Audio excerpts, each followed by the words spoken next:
From the autumn of 1999 to late spring 2011, while other Napa Valley premium wineries were launching websites, using viral marketing, developing wine clubs, and shifting distribution channels from on-premise accounts to direct sales, John Williams, owner of Frog's Leap Winery, remained unconvinced that these changes herald his winery's future. After nearly 35 years in business, facing challenges from a rampant crop disease to an unprecedented recession, Frog's Leap has persevered. Let's visit the winery and learn their strategy for sustainability.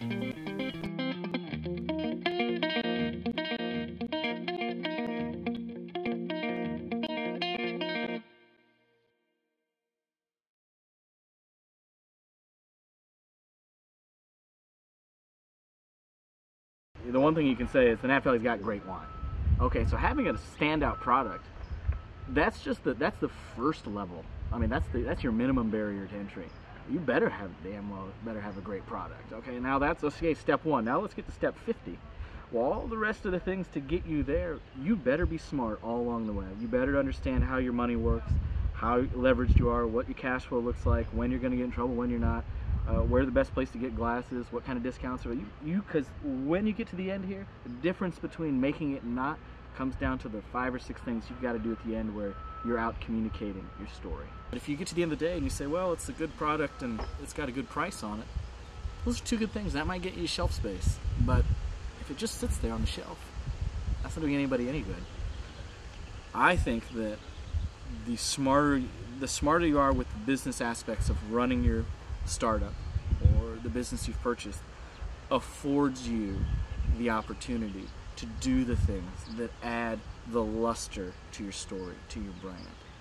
If we're not profitable, we can't afford to get out in front on business things that we want to do here that enhance our brand, that make our story thicker, more real, that get past the patina and facade of something that's just a top coat and gives you depth. Then you've got a brand that you can hang a 50-year plan on, in my opinion.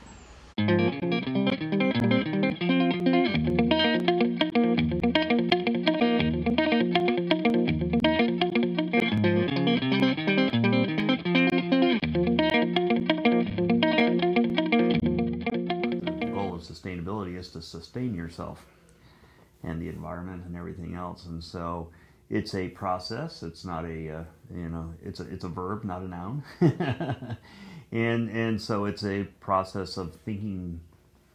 For us, basically every decision that we make here is reviewed, at least at some level, in terms of its ecological and social impact, and so it's just another part of the thought process.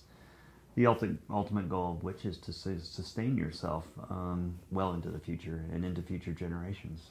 The dry farming is a huge agenda for us that works. It's the way grapes were grown back in, before all the sophisticated pumping and reservoirs and things that you couldn't do prior to some of the current technology and machinery. So grapes were grown on the down here on the valley floor and grown very successfully, best wines in the world. So that is one of our commitments, and it's hugely successful. I don't understand why virtually every vineyard on the valley floor is not dry farmed. We spend, if you drive around and look at vineyards, you'll see all that black drip tubing hanging from all the vines. That's not free. And you drive by ours and you don't see any of it. There's no drip tubing. There's the maintenance of that. There's the electricity that goes with pumping all the water. There's the cost of the water in some cases, depending on where you are, if you don't have your own water source. I've worked for other wineries where they're trucking in water. Can't imagine a more costly way to keep your vines alive. We've been certified organically growing since 1989, and back then it wasn't cool. Organically growing wasn't cool. It was just kind of this hippy-dippy thing. And for us, it wasn't about going against the grain or anything like that. It was all about making that connection with the earth and being good stewards of the land. making sure that we are feeding back nutrients to the soil and not killing it with pesticides, herbicides, insecticides, really having an alive soil that has organisms that are living and breathing in there. Because if that's the case, then we know that the vine is alive and healthy. I really want to be careful to make it sound like we're some kind of holier than thou, or that we've got this all figured out, or that we do it and you don't, or anything like that. All this stuff is just out there for the taking. And so when we put in photovoltaic, for example, we had what we called the solar stampede. We invited PG&E to come with their people. We had 7 different solar providers come. We had some banks come that could explain financing, and I think we had about 60 wineries show up. Well, I know over 30 systems that were put in because of that solar stampede day. Well, how awesome is that, you know? And so, yeah, you can be proud of that, for sure.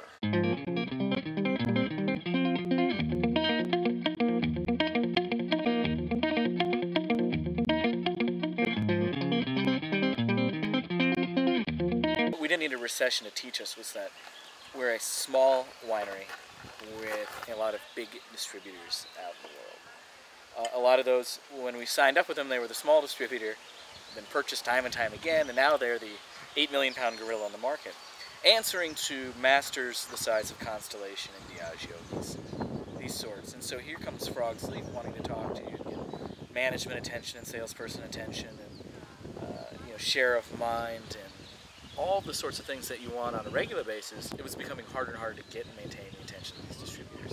So even before we saw the recession kind of coming, we identified that when we did get that time and attention, when we did have that share of mind, we needed to be faster, quicker, more nimble, more agile than our large competitors at responding to the requests of the salespeople. In any organization, if there's 200 salespeople, there's 12 that sell 80% of your wine. The 80-20 rule fits almost everywhere in the wine business. And so I started to discover that if I could get those 12 to tell me what they wanted or needed, and we could deliver an answer to them and a plan in a quick, thought-out, and precise way on the spot, and turn them loose with no excuses, that all of a sudden we were able to box out of our weight class a little bit. Some of the bigger companies take months to plan out a calendar and who's going to pay for what penny and who's going to be responsible for this and that. And so for us, it really became clear that being fast, quick, and nimble was paramount to our success. Better it's difficult to define better or worse. In our business, there's a wide range of how wineries capitalize themselves. You go from a winery that buys only juice or wine and processes it in leased facilities and has almost a virtual winery, and so they can get into it with almost no capital, and they can be successful with that model. Versus what are typically the smaller wineries that might be 100% estate, very capital intensive because you're having to buy land and facilities and everything that goes along with it. And you're having to finance that for several years before you see any cash flow in return, the nature of the industry. Frog's Leap has really had I think, a very healthy evolution of their capital structure. In the early days, and I think you've heard John's story, he had little to put into the winery. So, and he didn't want to go too deep in debt, on day one. So there was buying grapes in relatively small quantities for those first vintages, and I think with a real focus pretty early on in developing a solid brand and brand image, and he's been very successful in that. As the brand grew, they're buying more grapes, increasing production over the years. And there came a point in time when, as a winery was enjoying some success, that then he started bringing in, borrowing some money, taking on some debt that they could service with the success of the company, and acquiring real estate. So from 1995, and then in 98, in 2007, we acquired the 3 ranches, one of which we're on today, that have just been keys to our longer term success. As you think of our winery and our goals towards sustainability and quality to eventually control the land that is producing those grapes and quality vineyard lands is going to be key to that success. The competitive advantage is people love our wine. They really love drinking our wine, and we've got many people who are deeply involved with our brand and spread the word.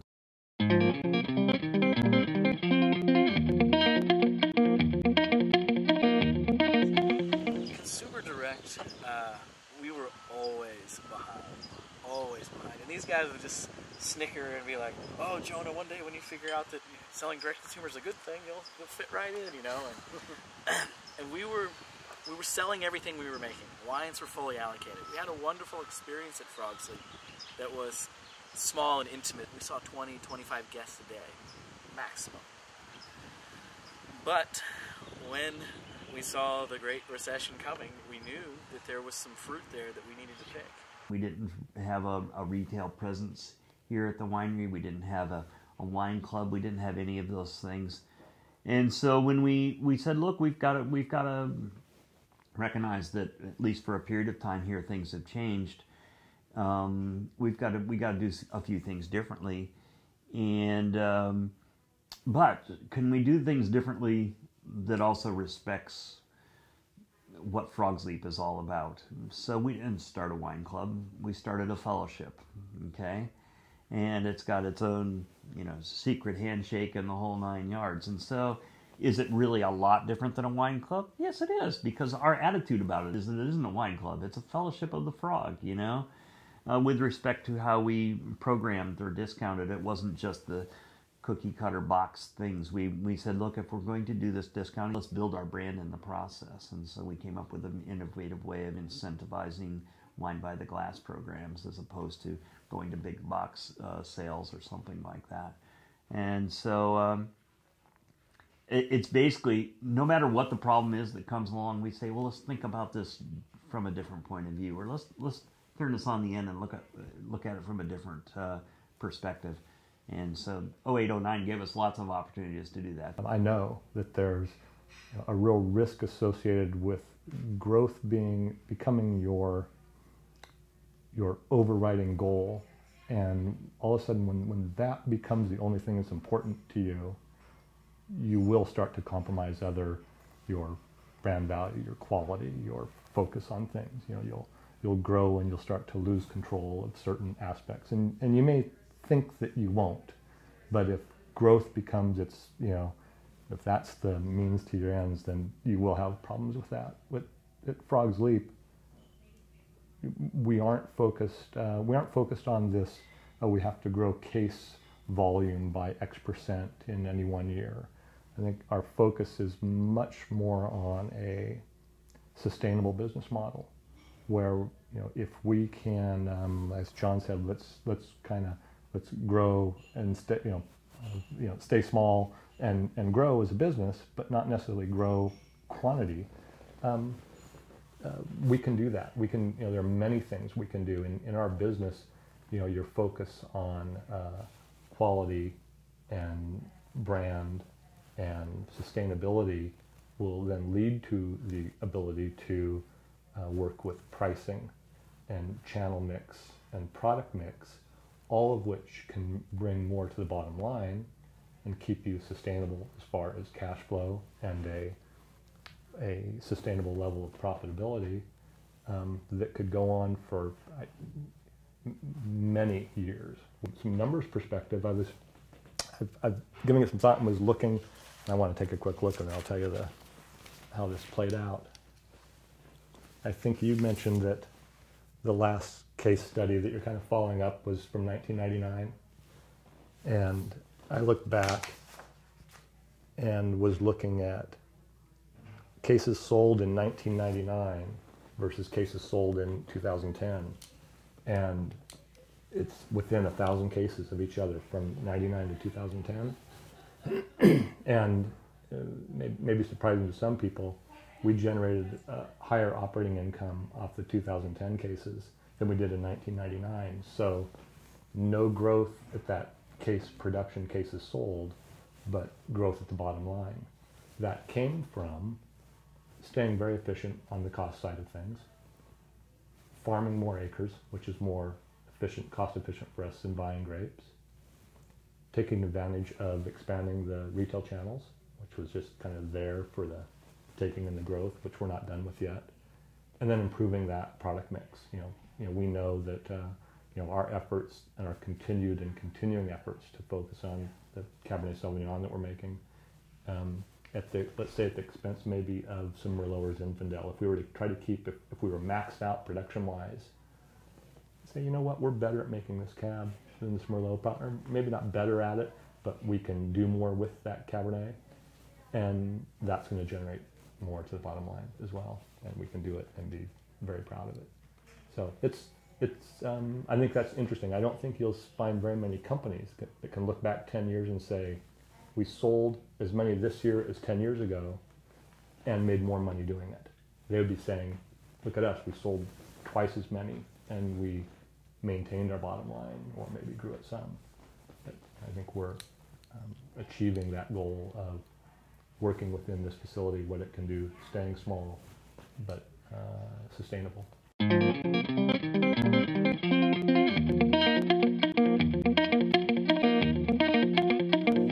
This is a big question, I think, amongst family wineries today is what are the succeeding generations going to do? As you know, there's not a lot of history of that in this country. What do they say? 85% of all businesses don't survive the founder. But I think when we think of the wine business, we think of the idea that it would go down through multiple generations or defy those odds, as it were.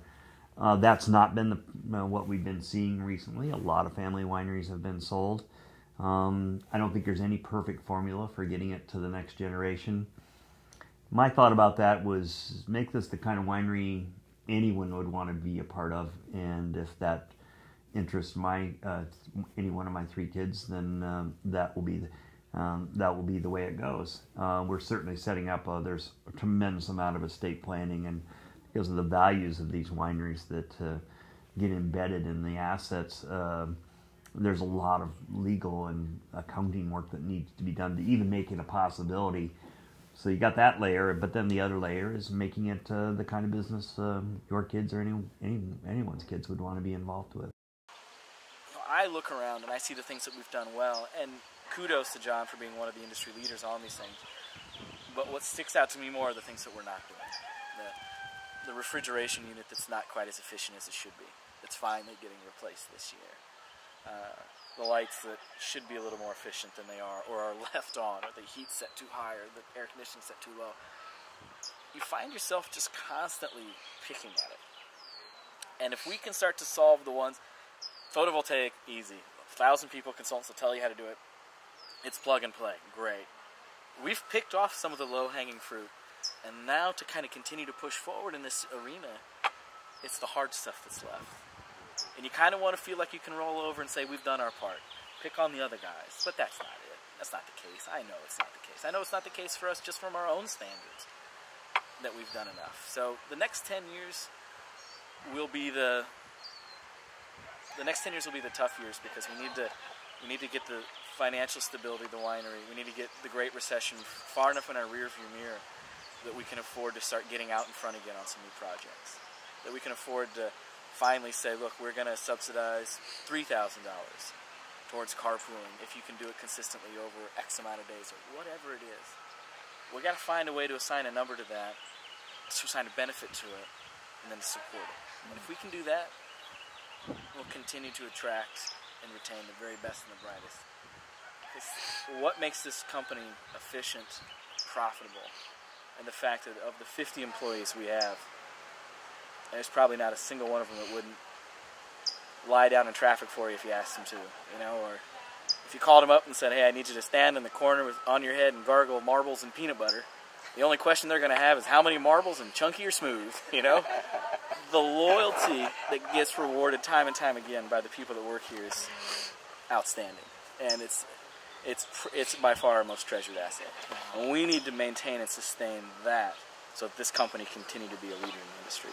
Ron, thank you very much for your hospitality, and here's to the next 12 years. Jeez. We'll both be 70. Oh my God, yeah. We'll go from dark hair to gray hair to no hair at all, probably. That's right, but we'll still have. We'll still be here. We'll still be here. here. Great to see you. Thank you so much.